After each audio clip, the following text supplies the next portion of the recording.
جمشید صاحب، محرم الحرام کے حوالے سے آپ اور ہم ہمیشہ دیکھتے ہیں کہ کیسے انتظامات ہوتے ہیں. پچھلے کچھ عرصے سے الحمدللہ جو بد امنی اور دہشت گردی تھی اس کے لیے تو کافی حد تک حکومتی اقدامات جو ہے کامیاب ہوئے ہیں. اس بار جو ہے نا کچھ زیادہ بہترین انتظامات ہیں. دہشت گردی کا پورے پاکستان میں الحمدللہ کوئی واقعہ پیش نہیں آیا. اور سب سے اہم بات، پاکستان کے اور خاص طور پہ پنجاب میں ملتان جیسے بڑے شہر میں بھی جو ہے یہ نیٹ ورک جو ہے موبائل نیٹ ورک یہ چلتا رہا ہے. عموماً 9 اور 10 محرم کو آپ کو پتہ ہے پورے جو بڑے شہر ہیں ان میں نیٹ ورک بند کر دیا جاتا تھا. ابھی بھی کچھ اطلاعات ہیں کہ کچھ جگہوں پہ نیٹ ورک بند ہوا ہے، لیکن زیادہ تر علاقوں میں نیٹ ورک جو ہے وہ چلتا رہا ہے. یہ ایک اچھی بات ہے. حکومتی انتظامات اور خاص طور پر ہماری فوج اور سیکورٹی فورسز جو ہیں انہوں نے مل کے جو دہشت گردوں کا قلعہ کما کیا ہے اس کے بعد ملک میں ایک امن کی فضا سی نہیں ہوگی.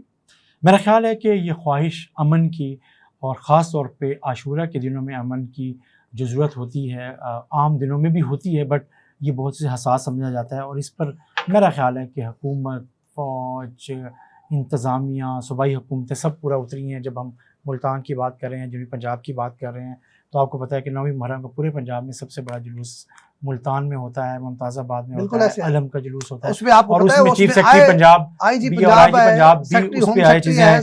اور اسی طریقے سے پھر ایڈیشنل چیف سیکرٹری اور آپ کو بتایا ایڈیشنل آئی جی ان کو مختلف اضلاع میں بھیجا گیا اور چیزیں کی گئیں. اور پھر 10ویں محرم کو پورے پنجاب میں آپ نے بات کی. اگرچہ ریکمنڈیشنز یہ تھیں کہ مختلف علاقوں میں یہ بند رہیں گے ٹیلی فون سگنلز اور چیزیں کمیونیکیشنز، لیکن زیادہ علاقوں میں کھلا. کچھ جگہوں پر ایڈمنسٹریٹیولی چیزوں کو دیکھا گیا اور وہاں پہ جس وقت جلوس اپنے پیک پہ تھا تو اس وقت ان ٹاورز پہ ضرور بندش کی اطلاعات ملی اور چیزیں ہوئیں، لیکن اوور آل جو بالکل موبائل سروس تھی وہ چلتی رہی ہے.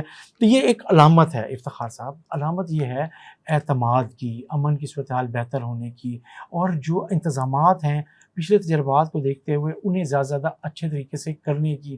آپ کو پتہ ہے کہ یکم محرم سے بھی پہلے ان انتظامات کو مکمل کر لیا جاتا ہے اور اس کو تو باقی ایگزیکیوشن ہوتا ہے. اور اس میں کریڈٹ ساروں کو جاتا ہے، انتظامیہ کو جاتا ہے، حکومت کو جاتا ہے. اور جو اس سارے عمل میں شریک ہیں، عزاداران ہیں، ذاکرین ہیں، مجالس کے منتظمین ہیں اور عام شہری ہیں، اور وہ جو اس غم کو مناتے ہیں، وہ سب ان سب کو یہ کہا جاتا ہے کہ انہوں نے پرامن انداز میں اس عاشورے کو غم حسین منایا. پوری سوسائٹی دیکھیں جو ان کے خلاف بھی ہیں، جو پہلے آوازیں تھیں، الحمدللہ ان کو بھی پتہ کہ پاکستان میں سب سے اہم چیز جو امن ہے.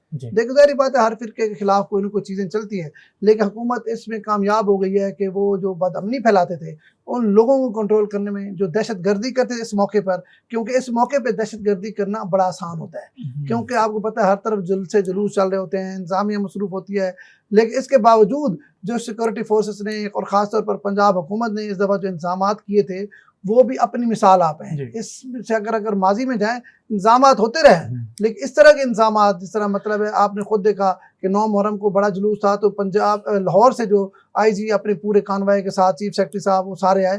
لیکن اس کے ساتھ ساتھ جو لوکل ہماری جو ہے نا سیکورٹی فورسز انہوں نے پاک فوج سے بھی سپورٹ لی ہوئی تھی. جی میں یہ کہہ رہا ہوں کہ سارا میں نے پہلے بات کی کہ سب کی یہ کاوش ہے مشترکہ، اور ایک اوورال پورے پاکستانی قوم کی کاوش ہے، اور جس میں ہر بندے نے اپنی اپنی جگہ پہ کردار ادا کیا ہے.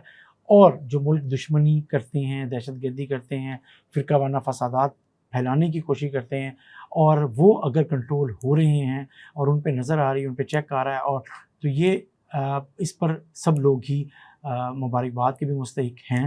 اور یہ کوششیں صرف یوم عاشور تک نہیں ہونی چاہیے، یہ رکنی نہیں چاہیے. یہ ساری کوششیں ہمیں اس ملک کو، اس خطے کو امن کا گہوارہ بنانا ہے. ہم سب کا کردار ہے اور ہم سب نے اپنا کردار ادا کرنا ہے.